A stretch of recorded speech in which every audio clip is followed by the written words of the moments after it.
नमस्कार, मी विनीत मोरे. आपला माणूस या यूट्यूब चॅनलवर सर्व प्रेक्षकांचे हार्दिक स्वागत. एक नवीन विषय घेऊन आलो. सर्व खूप उशीर आहे, पण एकदम त्याच्यावर विचार करण्यासारखा विषय आहे. मराठा आरक्षण. मराठा आरक्षणाचा जो विषय आहे तो खूप दिवसापासून चालू आहे, सर्वांना माहीत असेल.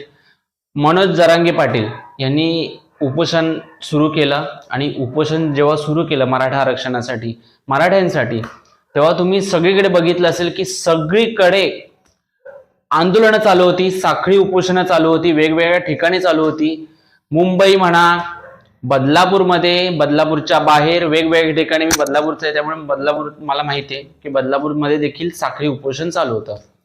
मराठा आरक्षणाचा विषय 2011 पासून चालू आहे.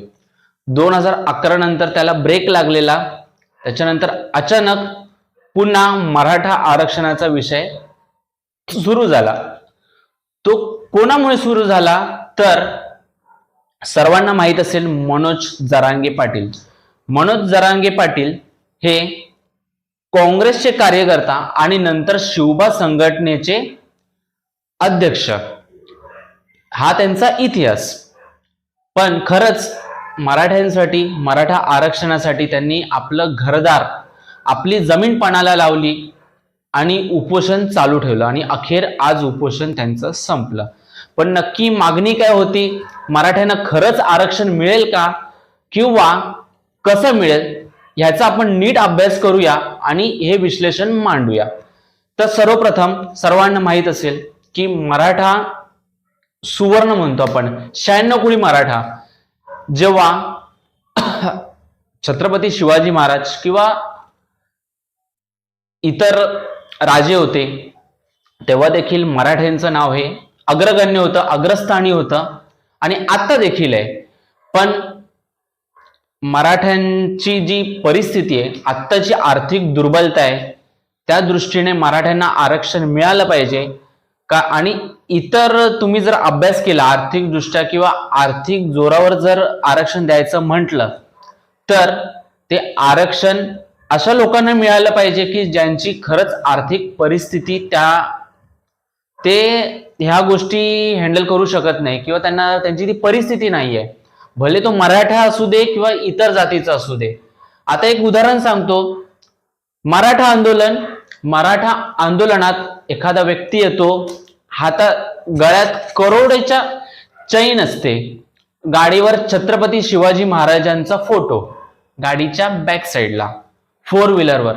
तर अशा व्यक्तीला खरंच मराठा आरक्षणाची गरज आहे का? आणि ह्याच्यामुळेच मराठा आरक्षण देखील हुकू शकतं. ह्याचा देखील अभ्यास होणं गरजेचं आहे. नक्कीच तुम्ही सहकार्य करा, पण जेव्हा सहकार्य करताय एखाद्या आंदोलनाला तर एक आंदोलकाची काय परिस्थिती असेल त्यानुसारच तुम्ही आलं पाहिजे, त्यानुसारच तुम्ही वागलं पाहिजे. मराठ्यांची मुलं खूप अभ्यासू असतात, टॅलेंटेड असतात, सगळेच अभ्यासू असतात. पण 90% ज्या मुलाला मिळतात त्याला कोणत्या तरी वेगळ्या कॉलेजमध्ये ऍडमिशन मिळतं आणि ज्याला पर्सेंटेज कमी असून, टक्के कमी असून देखील आरक्षणाच्या जोरावर त्याला पाहिजे तिथे कमी खर्चात त्याचं ऍडमिशन होतं. हे झालं शिक्षण क्षेत्रात. नोकरीमध्ये देखील तेच आहे. गव्हर्नमेंट नोकरीमध्ये जर आपण अभ्यास केला तर ओपनची कॅटेगरी आहे, एज क्रायटेरिया आहे 33 किंवा 35 आणि जे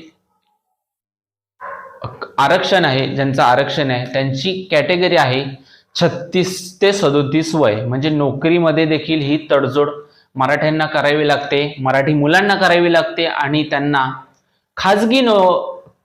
खाजगी जॉब पत्करावा लागतो, खाजगी नोकरी पत्करावी लागते.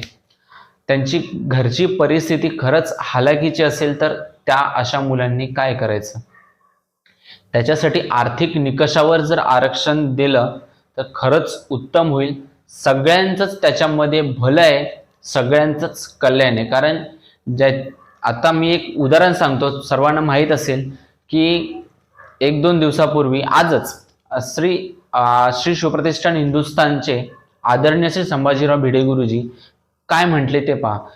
100 लोक जेवत आहेत, 90 लोकांच्या ताटात वाढलेलं जेवण आहे आणि 10 लोकांना ते जेवण्याची त्यांची पात्रता असून देखील ते जेवण जर मिळत नसेल, असाच प्रश्न आरक्षणाचा आहे. हे तुम्ही बघितलं पाहिजे. त्यावेळी आपण व्हिडिओमध्ये बघू शकता. म्हणजे खरंच ज्याची पात्रता आहे, ज्याची शैक्षणिक पात्रता आहे, जो टॅलेंटेड आहे, त्याला त्या सुविधांचा लाभ घेता येत नाही. ह्याच गोष्टीसाठी मनोज जरांगे पाटील हा व्यक्ती आपल्यासाठी लढतोय, उपोषण करतोय.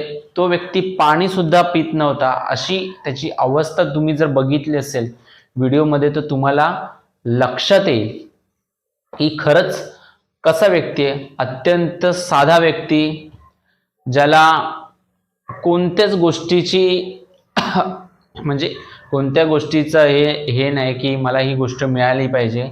त्याला फक्त एकच आणि एकच ध्यास घेऊन तो उभा आहे, ते म्हणजे मराठी मुलांना, मराठ्यांना आरक्षण मिळालं पाहिजे. आणि ते कसं आरक्षण की मराठा कुणबी या क्रायटेरियामध्ये देखील आरक्षण मिळत होतं.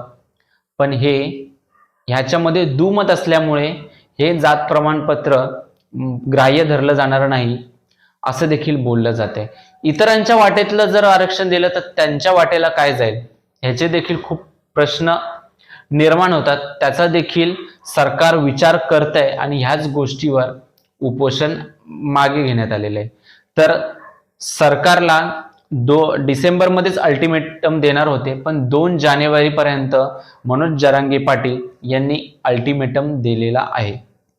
आणि वेगवेगळ्या ठिकाणी हिंसेचे प्रकार देखील झाले. तर ह्याचा गैरफायदा काही लोक घेत आहेत, स्वतःच्या राजकीय फायद्यासाठी मराठ्यांचा उपयोग करून घेतात. मराठ्यांच्या मुलांना, मराठी मुलांना आपल्या नादी लावतात आणि जेव्हा खरंच मराठी मुलांना त्यांची गरज असेल तेव्हा ते मागे फिरतात. हे लक्षात घेतलं पाहिजे मराठी मुलांनी. आणि आता सर्वांना माहिती आहे आपण कशा प्रकारे उत्तर देऊ शकतो या गोष्टीचं, ते मला सांगायची गरज नाही. तर मी सर्वांना आवाहन करतो की शांततेने आंदोलन चालू आहे, शांततेनेच आंदोलन होणार आहे. मनोज जरांगे पाटील यांनी देखील सांगितलंय की शांततेनेच आंदोलन करा, कुठल्याही प्रकारची जाळपोळ झाली नाही पाहिजे. आंदोलकांवर देखील गुन्हे झालेत, ते गुन्हे मागे घेण्याची देखील कबुली करण्यात आली. त्याची देखील प्रोसिजर सुरू आहे आणि ह्याच्यावर लवकरात लवकर तोडगा निघेल. कारण खूप वर्षापासूनचा हा विषय आहे जो पेंडिंग आहे, अजून झालेला नाही. ह्या मराठा क्रांती मोर्चात देखील मी सहभाग घेतलेला. जवळजवळ मी तेव्हा साधारण 7-8 वर्षापूर्वीची गोष्ट असेल, तेव्हा मी मराठा क्रांती मोर्चाच्या सर्व मोर्चांमध्ये असायचो जास्त करून. तेव्हा मला जी गोष्ट निदर्शनास आली ती मी ह्या व्हिडिओच्या मार्फत सांगितलेली आहे की कशा प्रकारे कोणत्या लोकांना आरक्षण मिळालं पाहिजे. खरंच जे आर्थिक दुर्बल आहेत, ज्यांची खरंच पात्रता नाही, यांना आरक्षण मिळालं पाहिजे. आर्थिक निकषावर देखील मिळालं पाहिजे. पण ज्याचे टक्केवारी जास्त आहे तो त्या गुणवत्तेचा आहे आणि त्याला जर एखाद्या कॉलेजमध्ये, एखाद्या नोकरीमध्ये त्याच्या जातीमुळे म्हणजे त्याला आरक्षण नसल्यामुळे जर कुठे तो कमी पडत असेल किंवा त्याला त्याचा लाभ घेता येत नसेल तर ह्यासाठी नक्कीच मराठ्यांना आरक्षण मिळालं पाहिजे. आम्ही देखील एक आपला माणूस यूट्यूब चॅनलतर्फे सर्व मराठी आंदोलक असतील किंवा मनोज जरांगे पाटील असतील आणि आपले मराठी बांधव असतील, त्या सर्वांना आपला माणूसचा पाठिंबा असणार आहे. आणि ह्या लढ्यात आम्ही देखील तुमच्या सोबत असू. आम्हाला प्रत्येक वेळेला येणं जरी शक्य नाही झालं तरी या माध्यमातून आम्ही तुम्हाला सारखा पाठिंबा देत राहू. आणि तुमच्या या कार्याला आपला माणूसकडून खूप खूप शुभेच्छा. असाच लढा आपण पुढे चालू ठेवूया आणि असेच नवीन विषय, नवीन व्यक्तींच्या मुलाखती, नवनवीन ठिकाणं, नवनवीन विश्लेषण मी तुमच्यासाठी घेऊन येणार आहे. त्यासाठी पाहत राहा आपला माणूस यूट्यूब चॅनल. त्याला जास्त लाईक करा, शेअर करा, सबस्क्राईब करा. जय हिंद, जय महाराष्ट्र. एक मराठा, लाख मराठा.